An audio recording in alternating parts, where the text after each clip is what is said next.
अब जैसे आज पंजाब पाकिस्तान की 6 लाख सेना और हमारी कितनी है 16 लाख, तो उसको हार माननी पड़ी कि अभी आबादी उनकी ज़्यादा है, उनकी सेना बड़ी है। घर में जितने लठ होंगे सारे बढ़िया हैं। सृष्टि के लिए भाई बंदी होना, रिश्तेदारी होना अच्छा है, पर उल्टा है।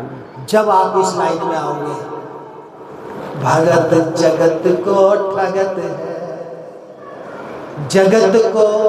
अब भगत जो है ना वो जगत को ठग रहा है क्योंकि वो असली भगत है, पर जो नकली भगत है उसके साथ क्या घटनाएं घटेंगी। अरे भाई एक तो उसने स्टेटस नहीं देखा, मैं 7 बजे भी देख रही हूँ, 8 बजे भी देख रही हूँ, 9 बजे भी देख रही हूँ। अब बार बार जो उसका समय उसमें जा रहा है, एक तो ये। दूसरा, कभी ना कभी किसी ना किसी रिश्तेदार के यहाँ कुछ प्रॉब्लम होगी, खुशी होगी, गम होगा, अब वहां जाना पड़ेगा तुम्हारे वहां। तो तुम्हारे भक्ति के लिए समय मिला नहीं मिला या नहीं मिला? नहीं मिला, तो उल्टा और बाधा बन गई। एक तरफ के लिए सही है, जब आप सृष्टि में हो सही है, भाई बंदी रिश्तेदारी कि गुरुजी अगर कुछ समस्या आ जाए तो, गुरुजी अगर कोई हमारे बीमारी हो जाए, हमारे अटैक आ जाए, फलाना हो जाए तो भैया तू जितनी देर में रिश्तेदारी को फ़ोन करेगा ना, इतनी देर में तो आसपास का जो अगर तेरी भक्ति सही होगी तो वो उठा करके ले जाएगा। कुछ नहीं पता रोड पे चलते हुए तेरे क्या हो जाए, तो रिश्तेदार को जितनी देर में फ़ोन करेगा ना, अगर तेरी भक्ति सच्ची होगी तो वही तेरा रिश्तेदार बन जाएगा, वही तेरा भाई बंद बन जाएगा, वो उठा के ले जाएगा। बल्कि रिश्तेदार तो ये कहेगा, अरे अभी तो मैं नहाऊंगा, कपड़े पहनूंगा, अभी तो ये वाला काम करूंगा, अभी तो फलानी जगह पैसे लेने उसके पास जाऊंगा, तब उसके पास जाऊंगा, जाकर के हॉस्पिटल में अपनी फॉर्मेलिटी कर आऊंगा। बोल सच्चे है जी। एक तो डॉक्टर नहीं करना, मुझे थोड़ी ना करना है। अरे तुम्हारी भक्ति सच्ची होगी तो वही तुम्हारा भाई बंद बन जाएगा, वही रिश्तेदार बन जाएगा। समय पे अगर काम नहीं आया तो कौन काम आया? रिश्तेदार तो बन जाते हैं रिश्तेदार जब पैसा पास होता है, टूट जाता है गरीबी में जो रिश्ता खास होता है। ताली बजाएं तो एक साथ सारे जोर से बजाओ, जोर से, वरना ही लगेगा एक आध जना ही बजा रहे हैं फिर से। ये तो सब भाई बंदे रिश्ते, और जो तुम्हारी रिश्तेदारी है ये पिछले कर्म ऐसे तुम कर आए हो कि तुम्हें अब उन उलझनों में फंसना पड़ेगा। अच्छा ईमानदारी से बताओ,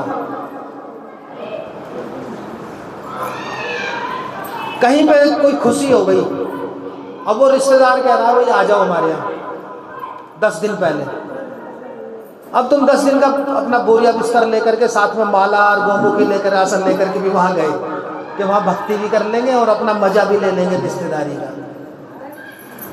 वहाँ आप खुशी में गए, शादी ब्याह में गए कि माला वाला लेके जाऊं, आसन वासन लेके जाऊं, और वहाँ पे हो गया तुम्हारा शोर शराबा।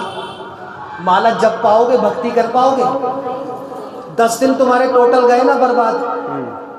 अगर तुम्हारी रिश्तेदारी कम होती, भाई बंदी कम होती, या तुम ज़्यादा वास्ता ना रखते तो समय पे जाते, समय पे आ जाते, उससे पहले के 9 दिन आप भक्ति में यूज कर लेते। बोल सोचिए,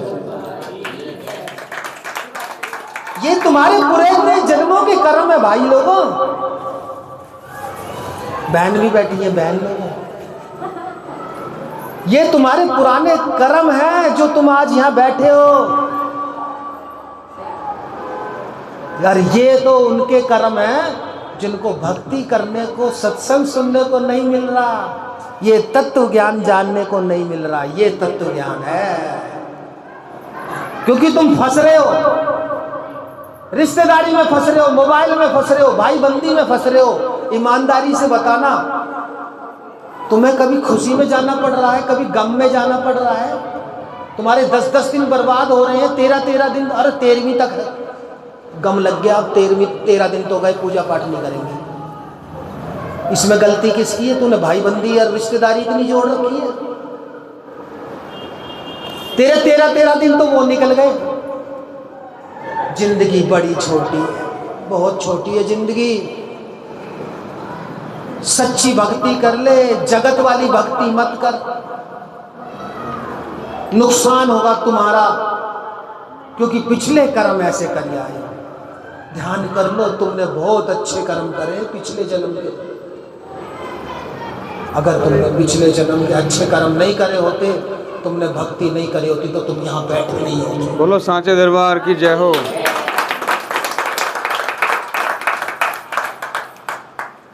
कि गुरुजी क्या फायदा,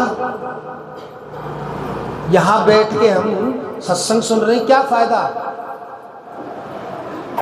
एक बात बताओ, सबसे बड़ी चीज इसमें संसार में क्या है? अब तो तुम ज्ञानी हो गए तो